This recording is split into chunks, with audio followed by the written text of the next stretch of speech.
Transformer में होने वाली हानियाँ। ट्रांसफार्मर में मुख्यतः दो प्रकार की हानियाँ होती हैं, लोहे हानि होती हैं और कॉपर लॉस होते हैं। कितने प्रकार की हानियाँ होती हैं? दो प्रकार।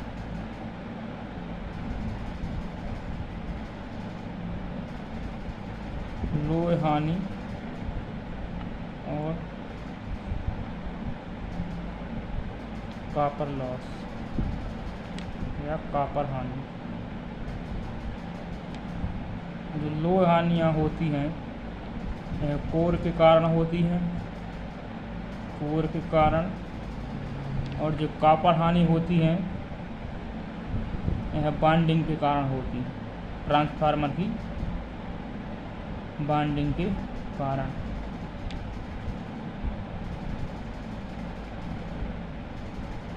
जो लोहे हानि होती हैं दो प्रकार की होती हैं,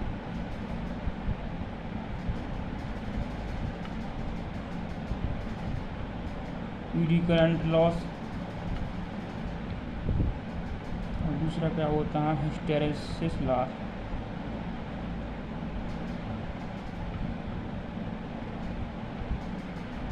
इसे क्या कहा जाता है? भंवर धारा हानियाँ,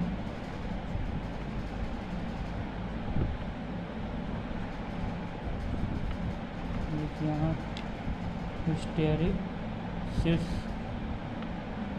हानि।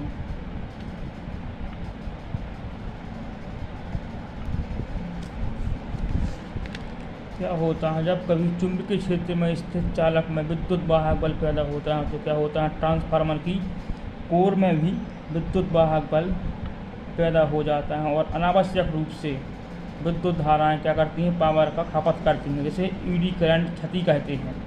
इसके कारण ट्रांसफार्मर की कोर और ट्रांसफार्मर गर्म हो जाता है। तो ट्रांसफार्मर में ईडी करंट लॉस होता है वो फार्मूले से ज्ञात किया जाता है, WE बराबर B maximum square F² T² वाट। जो लॉस होता है वो किस में होता है? वाट में होता है, क्योंकि क्या होती है? कुछ पावर कंज्यूम हो जाती है लॉस के रूप में।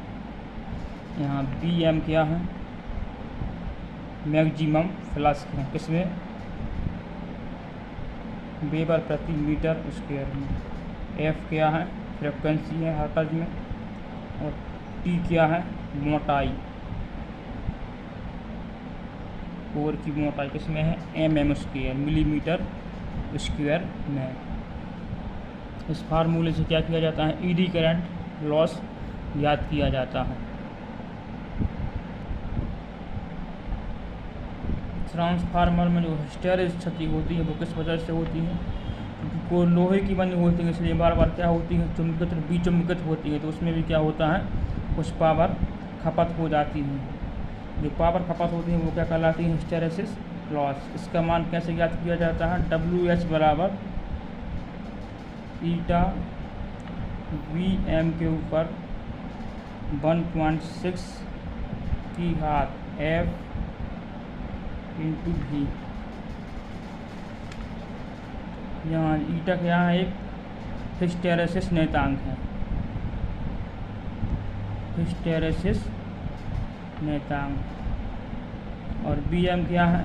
Maximum flux density weber per metre square में। F क्या है? फ्रिक्वेंसी हर्ट्ज में। V क्या है? कोर का आयतन। V क्या है?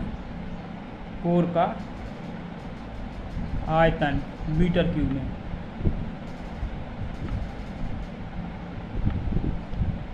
लेकिन प्रायोगिक तौर पर यह पाया गया कि जो X का उसका आयरन कोर के लिए जो घात होती है B मैक्सिमम की, वो 1.5 से 2.5 तक क्या होती है? वेरिएबल होती है।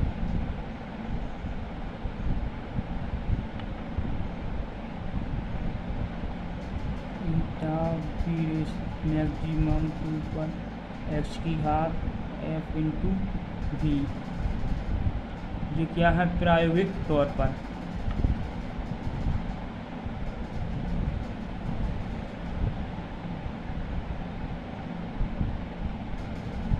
सिलिकॉन स्टील होता है,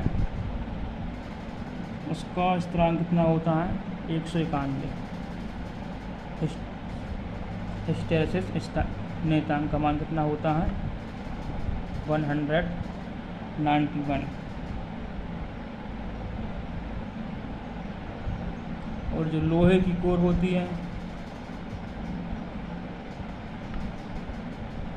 लोहे की कोर के लिए इस x का मान कहाँ से कहाँ तक वेरिएबल होता है, 1.5 से 2.5 तक होता है। थीटा एक क्या हिस्टैरिसीस नियतांक है जिसका मान चुंबकीय धातु के गुण पर निर्भर करता है। हिस्टैरिसीस हानियाँ कम करने के लिए जो नियतांक है ना, इसका मान क्या होना चाहिए, कम होना चाहिए। जिन धातुओं के हिस्टैरिसीस नियतांक का मान कम होता है उससे कोर बनानी चाहिए ताकि हिस्टैरिसीस लॉसेस कम से कम हो। इसके लिए सिलिकॉन स्टील का यूज किया जाता है क्योंकि इसके हिस्टैरिसीस नियतांक का मान 191 यानी 191 होता है। सामान्यतः रेजिस्टेंस में पावर खपत क्या होती है, P बराबर I² × R, लेकिन यहाँ पर जो है पावर खपत कॉपर बॉन्डिंग में होने वाली कैसे निकालेंगे,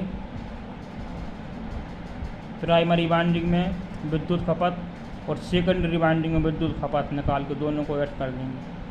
प्राइमरी बॉन्डिंग में क्या निकलेगी विद्युत खपत I1² ×